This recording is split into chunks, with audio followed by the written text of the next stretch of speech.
saat itu. Dan pada saat yang sama, pembimbing saya pun punya artikel-artikel yang menolak itu. Ya kan yang namanya ilmu pengetahuan perspektifnya macam-macam. Dan waktu itu sampai hampir 1 tahun itu hanya mengubah 1 paragraf. Jadi 1 semester berubah 1 paragraf. Pertama saya udah stres itu, karena bayarnya 11 juta cuma mengubah 1 paragraf. Terus setelah itu semester berikutnya saya pergi waktu itu ke Australia selama 2 bulan. Saya pulang, kemudian saya nemui pembimbing saya, ternyata pembimbing saya membalas, dia pergi juga ke Korea waktu itu selama beberapa bulan. Jadi hampir nyaris 1 tahun nggak ada ketemu. Itu padahal udah menjelang ujian tertutup. Dan yang saya lakukan pada saat itu adalah saya dinasihati teman saya yang di pesantren, coba Anda doakan sekusuk-kusuknya, kirim Al-Fatihah aja ke pembimbingmu. Nah setiap sholat tahajud itu, wah itu betul-betul kusuk ya, orang kalau lagi ditekan itu benar kusuk betul kan? Itu nggak sampai seminggu saya di SMS pembimbing saya dan dia bilang, Pak Heru, saya sudah paham arah maksud dari penelitian Anda. Jadi besok tertutup aja. Bayangkan, saya tidak beradu artikel lagi saat itu. Saya main di gelombang alfa dan theta. Nah, ini sebetulnya kita harus bersandarnya sebetulnya pada Tuhan. Meskipun seluruh penduduk bumi ini bilang Pak Heru nggak mungkin guru besar, nggak mungkin profesor, tapi kalau Allah mengatakan ya, maka tapi itu saya alami ketika saya ngajukan pertama kali, lo nggak linear, lo ini dan sebagainya. Tapi tolong bangun aspek itu. Ini yang perlu kita bangun ketika kita membangun intrinsic motivation, motivasi dari dalam. Ya. Kemudian, saya kira itu ya pengantarnya. Mungkin nanti bisa diskusi. Saya tadi agak ambigu apakah saya ini modelnya di depan atau saya model workshop. Kalau model workshop saya biasanya jalan, kemudian banyak ini ya, tapi karena waktu, biasanya kalau model workshop itu perlu setengah hari ya.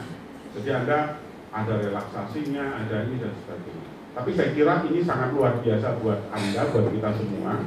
Karena yang penting adalah kita niatkan bahwa ilmu itu kita adalah pembelajar terbaik.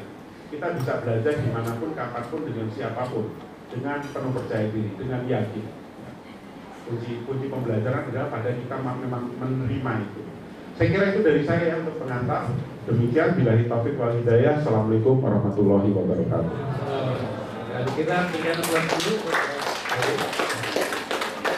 Ya, alhamdulillah. Jadi itu kunci keberhasilan Prof. Heru. Disertasinya segera di ACC karena hanya baca Al-Fatihah. Bayangkan kalau dibaca Al-Baqarah itu.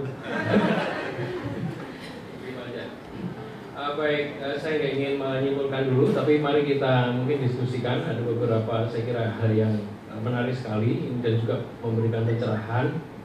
Prof. Heru tentu aja hanya pas aja menyampaikan tagline UMY yang unggul Islami. Tapi saya kira kalau kita sepakati sesungguhnya ya itu juga yang harus kita raih. Gratefulness harus selalu bersyukur karena disitulah kita kemudian berkonsentrasi, disitulah kunci untuk kesuksesan dan seterusnya. Oke, saya undang sampai masih cukup banyak waktu karena masih ada 1 jam ya. Monggo dipersilakan. Jadi 1, 2, 3. Oke, monggo sebutkan nama dari magister apa ya biar lebih mudah dihafal oleh Prof. Silakan, Pak. Terima kasih. Saya Main dari Program Psikologi. Jadi personal leadership saya kira penting untuk melihat sekarang ini kenyataan. Saya juga bingung. Jadi tipologi manusia itu lebih banyak B, artinya bahwa kesuksesan seorang itu dipengaruhi oleh stimulus dan responsif. Jadi ada teori behavioristik. Jadi kalau ngajak orang itu harus ada stimulus dan respon. Nah, ini kemudian kita lakukan pada perilaku Dimas Kanjeng ya. Dimas Kanjeng itu seorang personal yang seperti itu. kemampuan. Ini sebuah pertanyaan yang cukup sampai ribuan dan dia mampu mengumpulkan uang bermiliar-miliar, yang termasuk cendekiawan yang kena itu. Ya, ada dua, Profesor Dr. Marwah Daud, Profesor ya, Dr. Marwah Daud. Nah, kemampuan mereka influence the other, mempengaruhi orang lain itu sukses. Itu apa kira-kira menurut Prof. Heru? Yang kedua, Gus Dur. Saya tidak bicara almarhum kejelekannya ya. Kita bicara kemampuan mereka memanage seseorang dengan internal religius itu luar biasa. Sampai sekarang Gus Dur itu dimakamkan. Banyak orang yang kunjung di makam Gus Dur itu, tanahnya itu dibawa pulang. Coba bayangkan. Itu bagaimana kemampuan internal leadership pada Gus Dur itu, ya Gus Dur gitu ya. Saya tidak melihat ada apa ya, ada kelebihan yang cukup unik dan ini sangat mampu mempengaruhi orang lain. Dan kepemimpinan inilah yang saya kira berhasil. Seperti Dimas Kanjeng itu mempengaruhi sekian orang banyak. Entah sekarang menjadi kasus itu nanti hubungan itu persoalan lain. Tapi kita pelajari bagaimana mempengaruhi orang lain sehingga ada trust kepada Dimas Kanjeng seperti itu. Ya. Pendapatnya Profesor Heru bagaimana? Terima kasih. Baik, pertanyaan yang bagus sekali Pak Naim ya. Pak Naim ini terpesona juga ya. Wah luar biasa itu kepemimpinan Dimas Kanjeng berhasil. Tapi tak dulu berhasil kok jadi di penjara saya kira ya. Bagian ini koreksi. Oke, tapi berhasil mempengaruhi banyak jamaah bahkan yang sudah doktor ya. Tapi insya Allah kalau dokter-dokter lulusan dari IKJ nggak akan terpengaruh dengan yang semua. Oke, kemudian Bapak depan ini kacamata ini.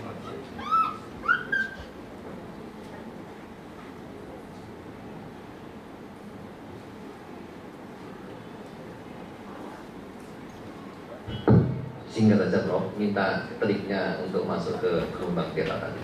Mungkin dengan prakteknya sekalian gitu. Oke, ada di sana. Ya, kemudian cek. Assalamualaikum warahmatullahi wabarakatuh. Wita, nama saya Samuel Anggoro dari MIHI ini. Gini Pak, saya masih penasaran dengan greatness sama positive thinking Pak ya. Terutama waktu Bapak tadi ngasih kita slide itu tentang The Secret, yang mana autornya itu berpendapat untuk ingin mengembirakan para pembacanya, kan seperti itu logikanya.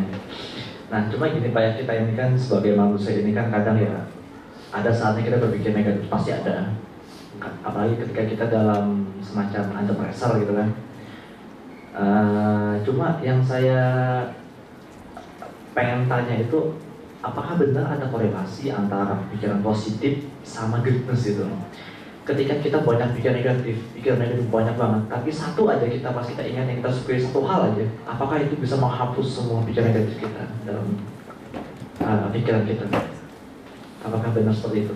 Sekian, terima kasih. Assalamualaikum warahmatullahi wabarakatuh. Bapak mohon maaf Pak. Bapak ajak Panjang.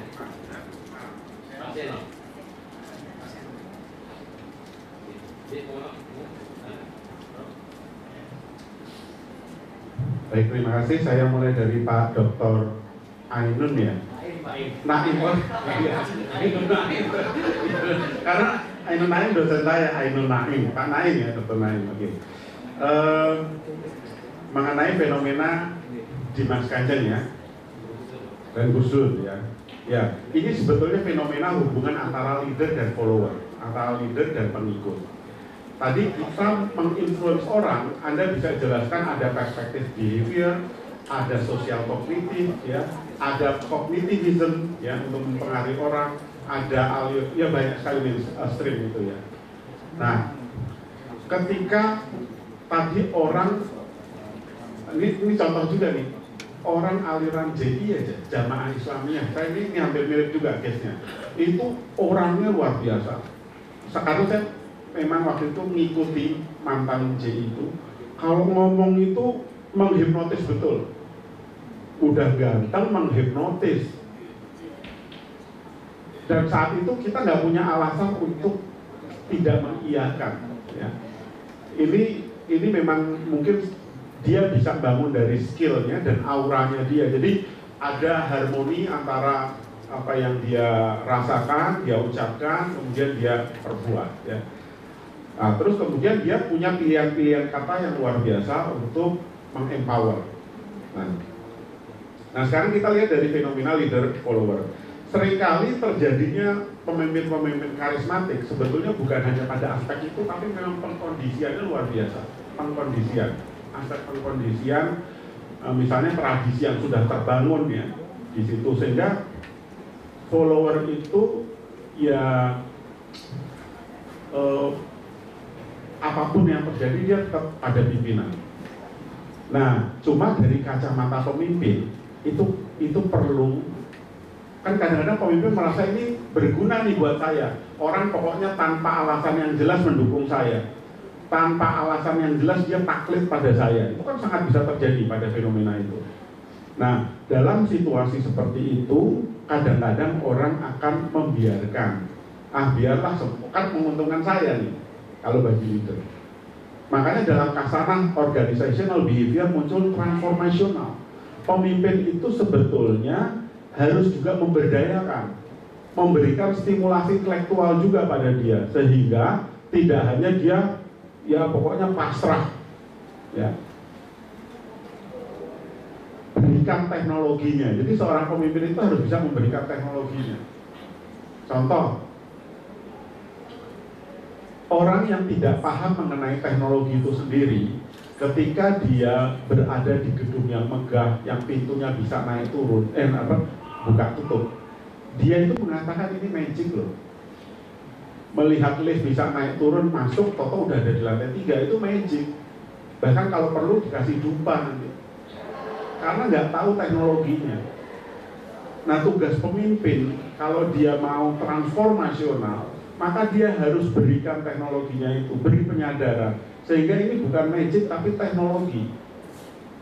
Begitu juga ketika orang sementara ini masih mengatakan hipnotis itu adalah magic, maka saya akan mengatakan itu teknologi. Karena apa? Saya tahu prosesnya, mengapa itu demikian. Kalau magic kan kita, wah itu memang kekuatan, kita nggak bicara Tuhan, tapi ada kekuatan dimensi lain, ya. Yaitu, ya mungkin kita boleh lah, tapi kita harus tahu teknologinya seperti apa. Nah, seorang leader itu harus memberikan stimulasi intelektual pada anak buahnya, sehingga dia rela untuk menghadirkan anak buahnya besok menjadi orang-orang hebat. Kalau tadi pemimpin yang tadi, itu kan dia hanya mengatakan yang hebat itu saya, dan yang lain tidak hebat, dia selalu aja saya. Ya. Makanya harus empowerment. Empowerment itu orang-orang yang greatness, itu orang-orang yang rela murid-muridnya, mahasiswanya menjadi jauh lebih baik dari dia. Nah, leader itu harusnya seperti itu. Sehingga urusannya dia kan nanti dengan Tuhan. Urusannya dengan Tuhan bahwa saya telah berbuat terbaik bagi kehidupan ini. Ketika dia nanti omong-omong dengan Tuhan, kan biasanya orang yang transaksional itu kalau mau ketemu Tuhan agak takut-takut. Karena apa? Saya ngajar ngaji karena demi uang, saya jadi dosen hanya demi uang. Mana yang demi Tuhan, yang penerimaan tanpa syarat itu? Sehingga ketika tadi orang itu dengan rela dan dia mau memberi kebermaknaan, dia bermakna dalam hidupnya, maka dia lebih siap berbincang-bincang dengan Tuhan daripada transaksional tadi, ya. Nah, itu dari sisi leader. Kalau dari sisi follower maka seorang follower itu harus menjadi subjek di dalam pembelajaran. Saya tidak boleh mengatakan saya hanya bisa belajar dari si Anu, dia adalah guru terbaik saya. Jangan tergantung pada satu. Tapi Anda harus menjadikan semua peristiwa, semua orang itu guru-guru terbaik dalam kehidupan. Dan Anda punya value di sini. Jadi kalau Anda udah punya value, punya karakter, itu insya Allah seperti tadi disampaikan Pak Arief, lulusan kita insya Allah ya, mudah-mudahan tidak terbawa oleh hal-hal itu. Yang penting value-nya jelas, nilai-nilai jelas. Itu yang harus kita bangun, nilai-nilai tadi, sehingga kita jadi merdeka. tadi kan sebetulnya nggak merdeka, karena apa? Ada yang mengkooptasi dia, yaitu pemimpin tadi. Jadi ini dari sisi follower gitu ya Pak Dr. Naim ya. Baik, kemudian Pak Seno ya, pikiran negatif, pikiran positif. Ya, korelasi. Oke. Kalau pikiran negatif itu memang punya dampak pada hasil yang juga negatif, tapi kalau menurut penelitian itu lebih kecil. Jadi kita diuntungkan kalau kita banyak mikir negatif, itu datangnya peristiwa negatif itu lebih kecil kemungkinannya daripada kalau kita berpikir positif dan datangnya yang positif. Itu sehingga sebetulnya Tuhan memberi kesempatan kita untuk jauh lebih sukses hidup ini. Karena tadi cara berpikir kita ya, pikiran-pikiran kita itu bisa menghadirkan keberhasilan. Memang hal-hal seperti ini itu harus di-workshopkan ya. Jadi gini, kalau pikiran negatif, pikiran positif nih, ini kan sama-sama ada programnya itu bekerja di bawah sadar kita. Nah kadang-kadang kita terus tarik-menarik, saya ini sebetulnya gimana sih? Ini prosesnya di bawah sadar. Dan terus gimana nih ngambil keputusannya? Padahal ketika Anda mengatakan ngambil keputusannya seperti apa, itu yang ngomong adalah kognitif, pikiran sadar Anda. Padahal peristiwanya terjadi di bawah sadar. Nah Anda kan harus main-mainnya di bawah sadar. Anda harus masuk ke dunia unconscious, subconscious ya. Jadi Anda terus bisa peaceful, bisa bagaimana saya memaafkan orang lain itu. Seperti Rasul itu ketika dimaki-maki, ditimpuki, itu dia dengan tulus mendoakan yang terbaik buat kaum di suku kaum Taif, di kota Taif. Ini kan mental software. Padahal dia luka-luka dan sebagainya. Nah kita kan diminta untuk itu, kita supaya belajar di level-level itu juga kita pelajari. Jadi bukan hardnya saja, tapi kita belajar di level itu. Sehingga berlatih memaafkan, berlatih. Nah, salah satu cara yang bisa Bapak Ibu lakukan adalah membangun habit. Itu yang paling mudah, nggak usah workshop. Anda bangun habit, tiap pagi itu coba mulai hitung hal-hal yang paling membuat kita itu nyaman, bahagia. Begitu mau tidur, Anda hitung terlalu banyak nikmat Tuhan itu sebetulnya dinikmati. Sehingga pengantar tidur Anda berdoa sambil melihat terlalu banyak nikmat Tuhan yang ada. Udah itu aja. Itu membangun habit, sehingga nanti softwarenya makin lama makin bagus karena Anda menghitung nikmat Tuhan itu Anda bersyukur. Nah itu habit ya. Habit itu masuk ke bawah sadar dan secara otomatis Anda nggak tahu ada sesuatu terjadi pada Anda, tapi teman-teman Anda langsung bilang, kamu itu kok energik ya, kamu itu kok selalu membuat lingkungan senang ya. Otomatis itu terjadi, Anda mungkin tidak aware perubahannya, tapi lingkungan yang menyadari perubahan. Ya. Itu ketika tadi bicara pikiran negatif dan positif. Karena Anda bayangin deh, Anda mikir negatif terus ya. Sebetulnya saya cuma waktunya nih, saya tergoda untuk melakukan praktek cuma waktunya nanti ya. Anda mikir hal negatif gitu itu wah, maka ubah switch hal-hal positif. Karena tadi 3 kesalahan berpikir. Yang pertama adalah generalisasi, deletion, distortion, 3 hal itu. Baik, kemudian ini Pak Anjar ini memang Pak Anjar. Jadi gini Pak Anjar, semua ya, kita bernafas kita buat pernafasan tiga pola nafas saja. Anda pertama bernafas, tarik nafas, aware dulu, menyadari setiap tarikan nafas Anda itu. Anda nyadari dulu. Ini Anda ketika menyadari tarikan nafas, ya, Anda ini sebetulnya sedang membentuk fokus. Anda menyadari seperti apa sih pola nafas saya. Nah, Anda mulai fokus. Ini Anda diam-diam ini masuk ke gelombang alfa. Coba Anda tarik nafas, Anda hembuskan nafas. Tarik nafas, hembuskan nafas. Ini Anda masuk pada gelombang yang namanya alfa, menuju ke alfa. Anda menyadari dulu, semakin Anda menyadari tarikan nafas dan hembusan nafas, maka Anda saat itu mulai mengabaikan yang lain. Anda mungkin mulai mengabaikan suara handphone nanti atau suara AC, Anda mulai abaikan. Bahkan sekarang pun Anda mungkin udah mengabaikan suara AC, kecuali ketika saya dengarkan suara AC maka Anda mendengarkan suara AC. Tapi Anda ketika tadi atur pola nafas itu Anda semakin fokus pada tarikan nafas. Nah, ketika Anda fokus pada tarikan nafas itu udah kira-kira 3 menit aja, Anda kemudian pikirkan satu hal yang paling membuat Anda bersyukur. Satu hal aja. Satu hal, terus Anda lipat gandakan distorsi aja. Jadi Anda multiply, buat itu berlipat-lipat senangnya. Padahal biasanya kan orang kalau punya masalah, dia senang melipat-lipatkan masalahnya, itu yang membuat dia negatif. Ini dilipatkan positifnya, kemudian tarik dan masukkan pada paru-paru. Maka ketika Anda hembuskan nafas, niatkan seluruh software dalam tubuh Anda itu mengucapkan Alhamdulillah. Jadi tarik nafas, pikirkan hal yang membuat bersyukur, dan jangan beri kesempatan hal-hal di luar syukur. Dan setiap kali Anda hembuskan nafas, maka Anda bisa mengucapkan Alhamdulillah. Itu Anda praktekkan. Itu udah level 2 tuh. Itu kalau udah level 2 ini rasanya ini udah bagus banget ini tertata. Karena apa? Ketika Anda tarik nafas bersyukur, maka regenerasi selnya itu kan regenerasi sel, umur sel itu selalu berganti. Nah, ketika selnya mati digantikan sel baru yang pasti lebih bagus karena janji Tuhan. Setiap kali kita bersyukur, rahmatnya semakin banyak. Maka ketika regenerasinya pun semakin sehat.